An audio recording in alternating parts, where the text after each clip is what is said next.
Bismillahirrahmanirrahim. Assalamualaikum warahmatullahi wabarakatuh. Sahabat, kisah kali ini berasal dari ulama yang membela penguasa jolim. Dan di akhir hidupnya, ulama tersebut dihinakan oleh Allah Subhanahu wa Ta'ala dengan derajat yang rendah, sama seperti seekor binatang. Sahabat, kisah ini diceritakan dalam Al-Quran surah Al-A'raf ayat ke-175 sampai dengan ayat ke-177. Dan katakanlah Muhammad kepada mereka, berita orang-orang yang telah kami berikan ayat-ayat kami kepadanya. Kemudian dia melepaskan diri dari ayat-ayat itu. Lalu dia diikuti oleh setan sampai dia tergoda. Maka jadilah dia termasuk orang yang sesat.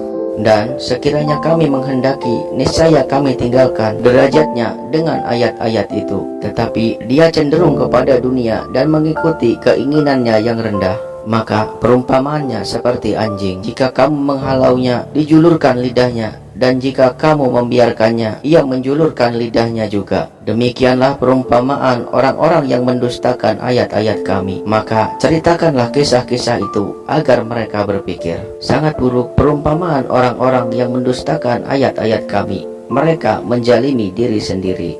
Al-Quran surah Al-A'raf ayat ke-175 sampai dengan 177.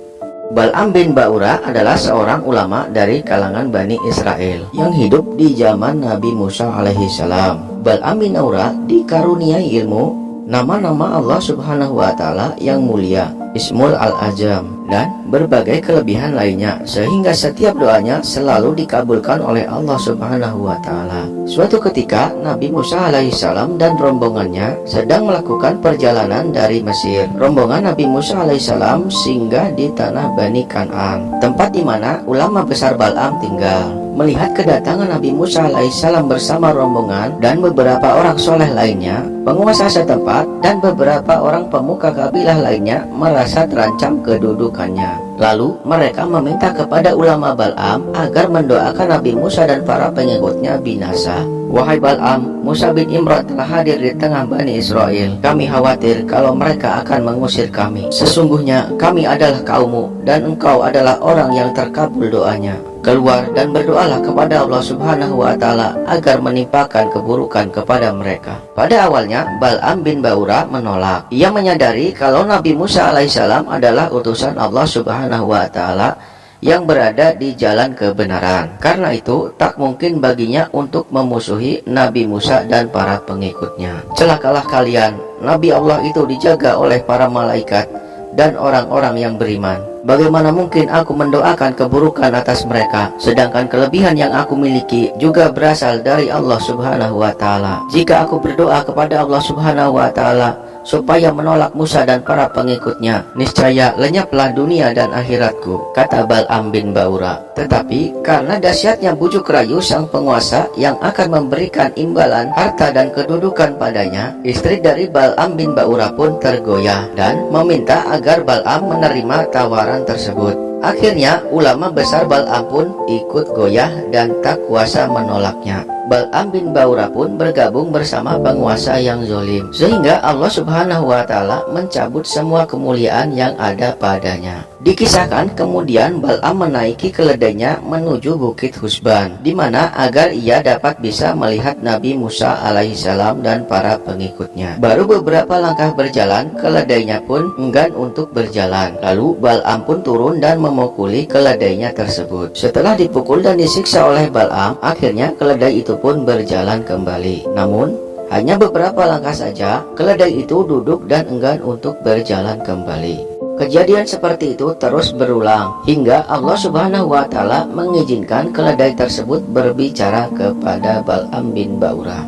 Celakalah engkau wahai Bal'am, kemana engkau hendak pergi? Tidakkah engkau melihat para malaikat di hadapanku menolak? Apakah engkau hendak pergi kepada Nabi Allah dan para kaum muslimin untuk mendoakan keburukan kepada mereka? Kata keledai tersebut kepada Bal'am bin Ba'ura. Namun Bal'am yang sudah bergabung dengan penguasa jolim itu tak peduli dan terus memukuli keledainya itu. Allah Subhanahu wa Ta'ala pun membiarkan keledai itu berjalan hingga sampai di hadapan Nabi Musa alaihissalam dan Bani Israel. Kemudian Bal'am pun mulai mendoakan keburukan kepada Nabi Musa alaihissalam dan para pengikutnya. Namun bukanlah mendoakan keburukan kepada Nabi Musa alaihissalam dan para pengikutnya. Justru sebaliknya, Bal'am bin Ba'ura malah mendoakan kebaikan kepada Nabi Musa alaihissalam dan para pengikutnya. Allah subhanahu wa ta'ala membalik dan memalingkan lisan Bal'am bin Ba'ura, sehingga ia mendoakan keburukan kepada kaumnya sendiri dan mendoakan kebaikan kepada Nabi Musa alaihissalam dan para pengikutnya. Mendengar doanya yang terbalik, kaum Bani Israel pun protes kepada Bal'am bin Ba'ura. "Wahai Bal'am, apakah engkau sadar dengan apa yang engkau katakan? Engkau hanyalah mendoakan kebaikan kepada mereka dan mendoakan keburukan kepada kami, kaummu sendiri." Lalu Bal'am bin Ba'ura menjawab, "Inilah yang tidak aku kuasai.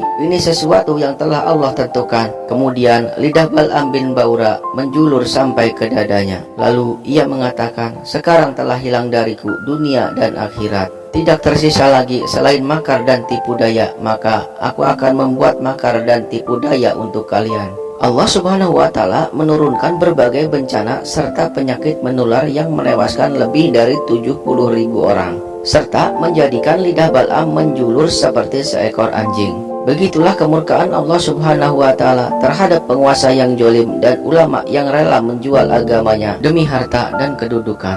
Allah subhanahu wa ta'ala menghinakan mereka seperti seekor anjing yang setia kepada majikannya. Diberi peringatan ataupun tidak, ia akan tetap menjulurkan lidahnya. Na'udzubillahi min dzalik. Semoga kita semua dijauhkan dari perbuatan tersebut. Nah sahabat, begitulah nasib ulama yang rela menjual agamanya demi harta, jabatan, dan orang-orang yang membayarnya. Semoga Allah subhanahu wa ta'ala menguatkan iman Islam kita, serta menjadikan kita orang yang selalu istiqomah dalam melaksanakan perintah Allah subhanahu wa ta'ala dan menjauhi semua larangannya, serta mengambil nyawa kita dalam keadaan husnul khotimah. Wallahu a'lam bishawab. Mudah-mudahan bermanfaat. Wassalamualaikum warahmatullahi wabarakatuh.